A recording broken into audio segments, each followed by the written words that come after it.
So say constructors. So a constructor is a member function of a class that is called for initializing when the object is created of that class. When that class object is created.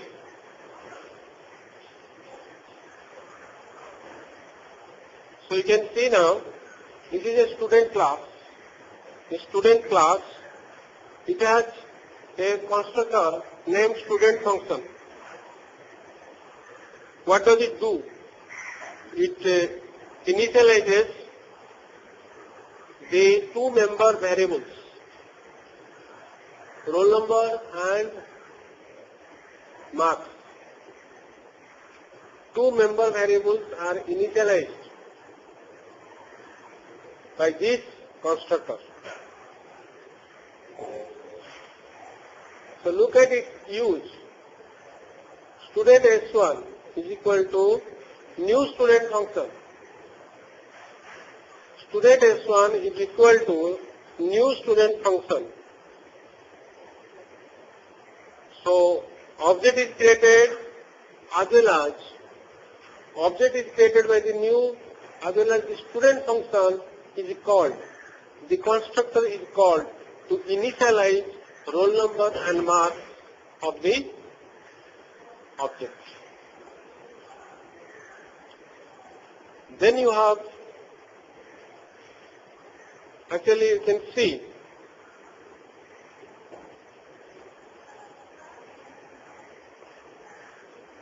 you have this declaration and definition. Okay, so constructor is just like the other member function, except here no type is there. No type, no public int, public void, only public X function. Suppose class name is X, constructor is public X function. So, why we make it public? Why not private? Why not protected? Actually, if you do the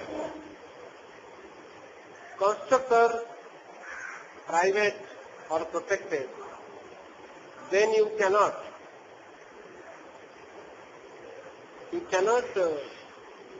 use it in other class. Private means in other class you cannot create an object of object of a particular class. If that particular class has a private constructor. So mostly we have public constructors. You can see this example. We have a private constructor here in class X. Page 152. We have a private constructor in class X. So in class Y, when you are creating the object and calling this constructor, X01 is equal to X new X function. When you are doing this in class Y, then you are doing it wrong. It is invalid. Compiler will notify that invalid. Okay. So, only because the constructor, X constructor was private, you got this message. So mainly you make it public. Next, you have different types of constructors. Parameterized, non-parameterized. Parameterized, as the name suggests, you have parameters The constructor can take parameters. The constructor, okay, you can supply actual parameters, actual arguments to the constructor.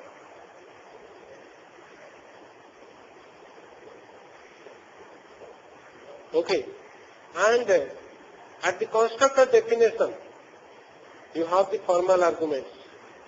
Look at this XYZ class having XYZ constructors. Here, two formal parameters, int A, int B, float B.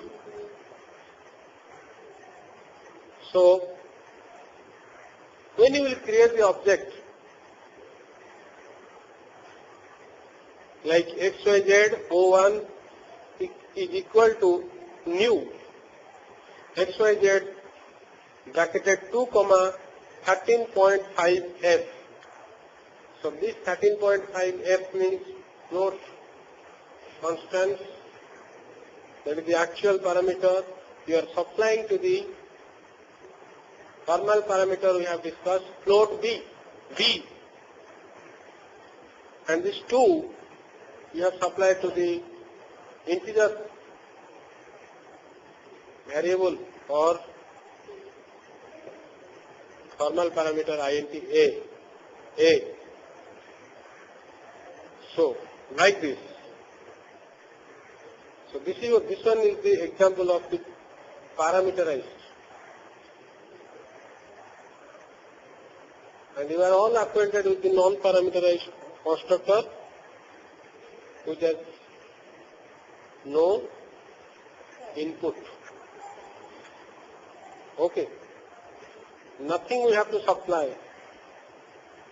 We have discussed x01 equal to new x function. Nothing we have to supply to it.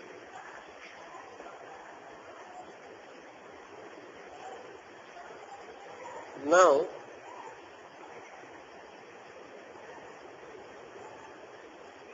okay. Actually, when you don't have any constructor also in a class, you also know that you are provided with a constructor by the compiler. Okay. You are always provided with a constructor. So there is no hard and fast rule to define a constructor for your class. Like you see, your class A exists without any constructor, and in class B we can create the object of class A and we can use the constructor.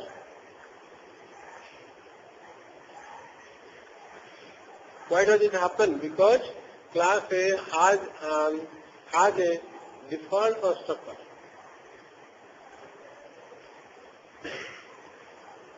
So again, parameterized constructors you can see. Okay. You can have as many member variables you have, as many instance variables you have, you can have that many arguments, that many formal parameters attached to your constructor. And the one you have a constructor with you, with your class, then you cannot use the default constructor, because ABC class has you can see the ABC class has a constructor in it, parameterized constructor. So when anywhere you are doing this, like ABC obj1 is equal to new ABC function, that means you are trying to use the default constructor. So it's invalid. Default constructor can only be used if your class doesn't have any constructor. But if you have one constructor, you cannot use the default constructor. Rather, you use like this. ABC obj1 is equal to new ABC. Okay, three arguments, three instance variables in ABC class. So, we are supplying 13, 11.4, P. P is a character. So that's correct. Now,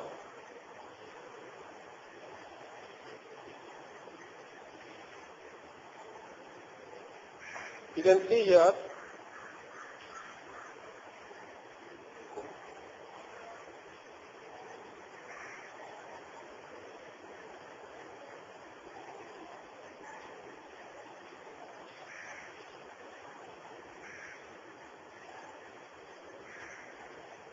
so we have discussed. We can't use the default constructor if you have constructors defined. If we have constructors defined in our class. Now you have this keyword. This keyword is very useful to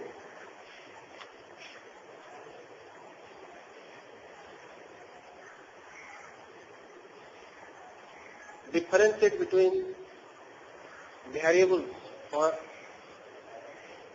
formal parameters and instance variables. Okay, you can look at this. You have a class box. Box has constructors. Okay, box has a constructor that takes three arguments. Okay, but if the arguments, actually the box class has instance variables, width, height and depth. Okay, so if your formal parameters are WHD, then there is no problem. There is no name collision. W can be assigned to width, H can be assigned to height, and D can be assigned to depth. But I am telling, but when actually W can be assigned to width. Width is, we know that width is the instance variable and W is the formal argument, formal parameter. Okay. But you imagine if they both have the same name. You imagine if they both have the same name. That means formal parameter's name is also width. Okay. Instead of W, width. So width will be assigned to width. It's confusing. Yes or no? Also, this compiler also will be confused. Okay. So let us prefix this, which one, this to the instance variable. You know the first part is the instance variable. So this dot width, okay, make it this dot width. So now you can write width will be assigned to this dot width. Or not? Yes, this means the current object. The object, suppose you have an object box B1. Okay, that is ready. new box function, whatever you are having. Okay, new box. So what is the object? B1. Box B1. B1 is the object. Now, inside the constructor, this refers to the B1. Inside the constructor, this refers to the B1. So, if we supply some value here, some values, okay, 5.0, 3.0 and 4.5 suppose. So, formal parameter is width.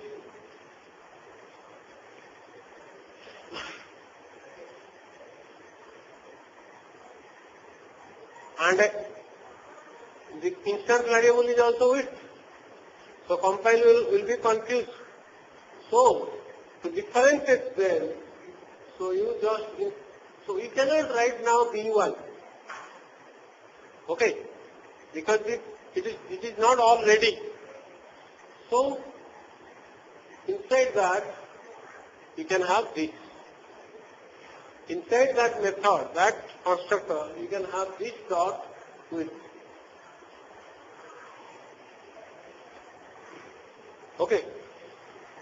So to differentiate between this width and width, one will be this dot width, another is simple width. Simple width is the formal parameter.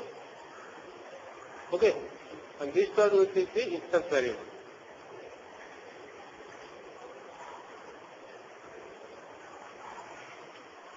So you can see here the example is given. Now you have another example demo where we have one instance variable. Where you have one instance variable. And again in a method of this demo class, you have a method called funcTest. FuncTest method, in that, okay, another variable with the same name, A was the instance variable in the demo class, and in the method of the demo class, FuncTest method of the demo class, you have another variable A defined. What is the difference between the two? First one is instance variable. Second one, inside the FuncTest method, that is local variable. Okay. Now, so when you have local variable and instance variable, you are using in the same method. So how will you differentiate them? So you have to add prefix to the instance variable. So this dot A will always refer to the instance variable. And simply A will always refer to the local variable here in the method. Okay.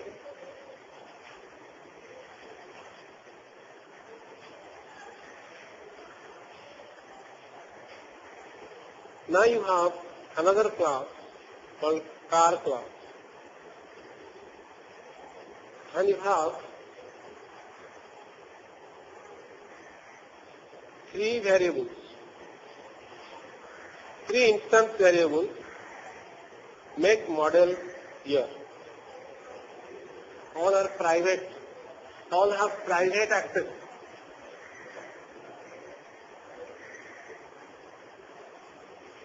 You know, only the private access means only in the same class they can be accessed.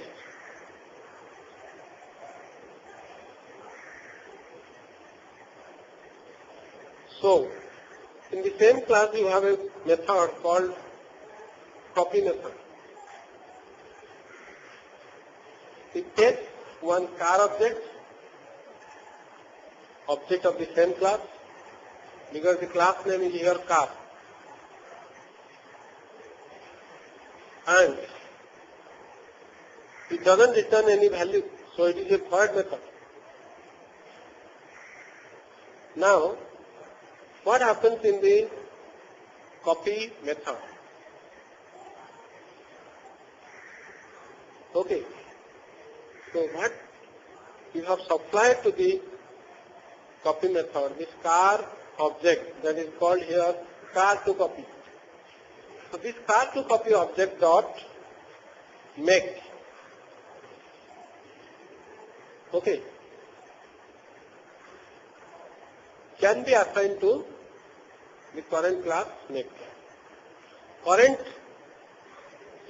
object make. So one object will be calling C1. Suppose C1. We have previously done car C1 equal to new car whatever function. But this make, model, year are not assigned yet.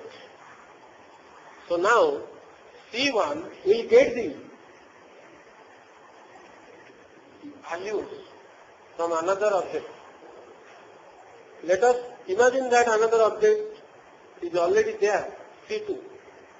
So when we will call this copy method, C1.copy, we will supply this C2. That is a car object. And when it is supplied, and we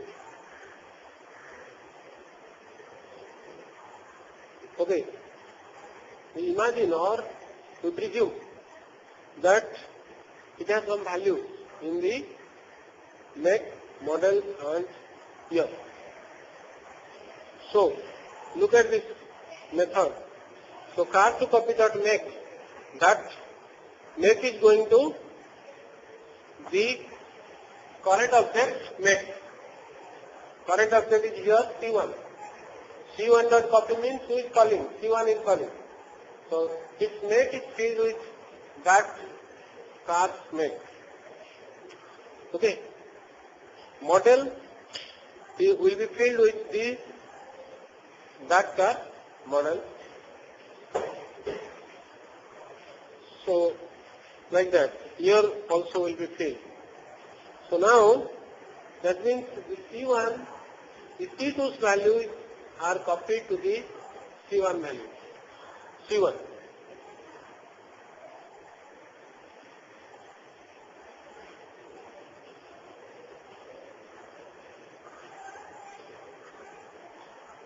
Now you have,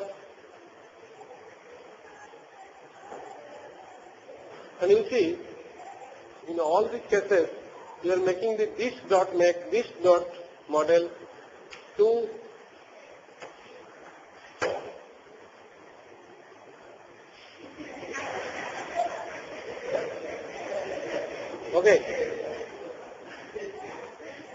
see.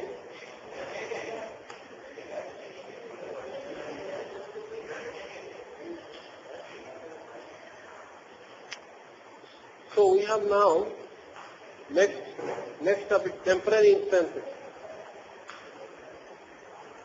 Temporary instances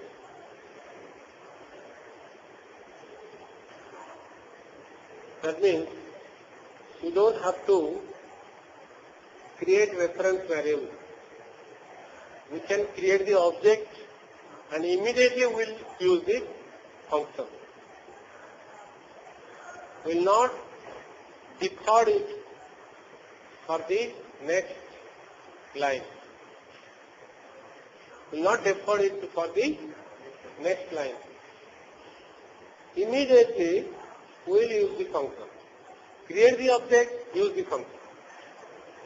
So that's what temporary instances. What previously we were doing, suppose there is a class, sample, and the class has a method called print. So what you previously were doing, you are creating the object, sample S1 is equal to new sample 2 comma 5 like that. Then after that S1 dot print function you are using. Okay. Now what you will do when you are using the temporary instances, you don't have to do this. You have to simply write new sample 4 comma 9. Okay. So immediately dot print function. You have no reference variable like previously you had. Sample S1.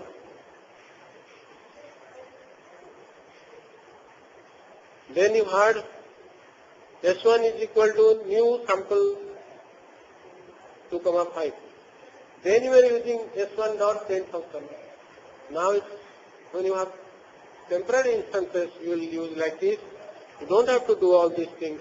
You simply do new sample for 2 comma 5 and immediately dot print function.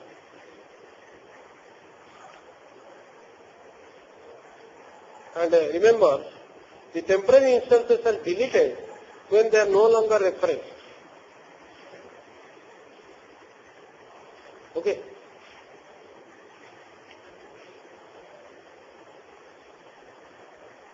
Constructor overloading.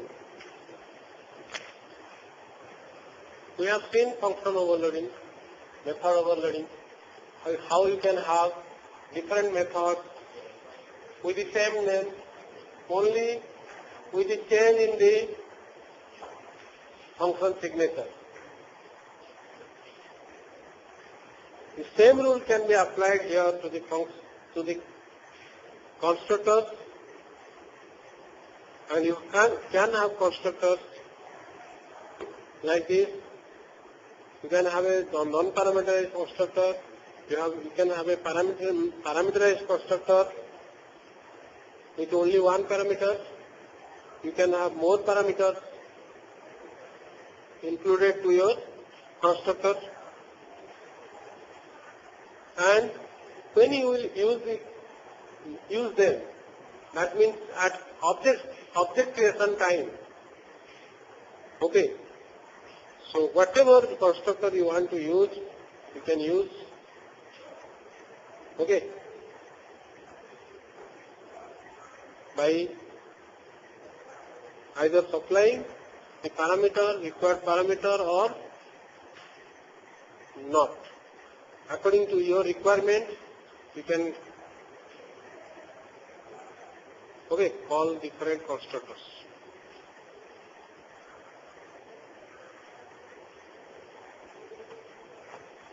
So according to your input, according to your actual parameter you supply, compiler will use a particular constructor for your purpose or for creating the object, initializing the object. So this is all about this class, this chapter. Now you are supposed to do the exercise of this class, this chapter. Next we will start chapter 7.